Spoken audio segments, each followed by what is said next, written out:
Lorsque l'on est engagé dans l'équipe d'un des membres de la famille Windsor, l'on est certain de coucher une expérience prestigieuse sur son CV. Pourtant, être au service de la couronne implique aussi des inconvénients de taille, à commencer par se retrouver propulsé sur le devant de la scène, même si l'on n'a rien demandé de tel.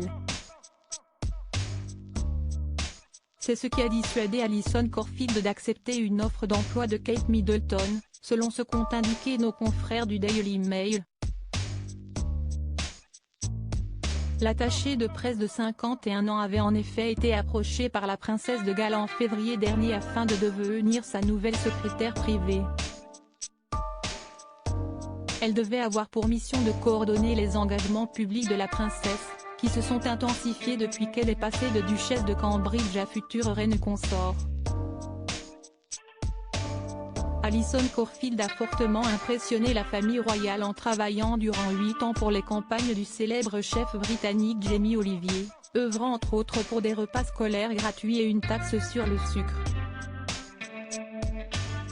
Aux yeux de Kate Middleton, très impliquée pour le bien-être des enfants, elle était donc la personne idéale pour remplacer sa prédécesseur Anna Coburn-Logie, engagée en 2020 et ayant démissionné à la mort de la reine pour des raisons personnelles.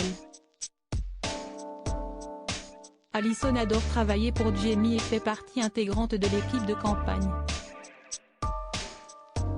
Elle a décidé qu'elle voulait juste faire profil bas et accomplir en coulisses le travail qu'elle connaît si bien, a expliqué une source au tabloïd.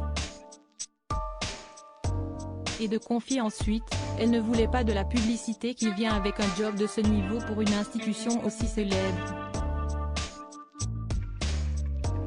Supérieure à Kate Middleton, Meghan Markle, Prince Harry, découvrez leur évolution physique. Kelly Paley veut moderniser son personnel. Originaire de Croydon et mère de 3 enfants, Alison Corfield avait un profil bien éloigné de ceux qui entourent les Windsor au quotidien.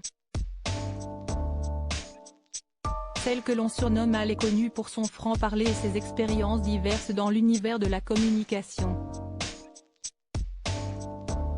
Elle a notamment été hôtesse de l'air chez Virgin Atlantic, puis elle a travaillé avec le chef irlandais Clodagh McKenna, ainsi qu'avec la députée Stella Creasy dans le cadre de sa campagne visant à recruter davantage de mères comme candidates parlementaires du Parti travailliste.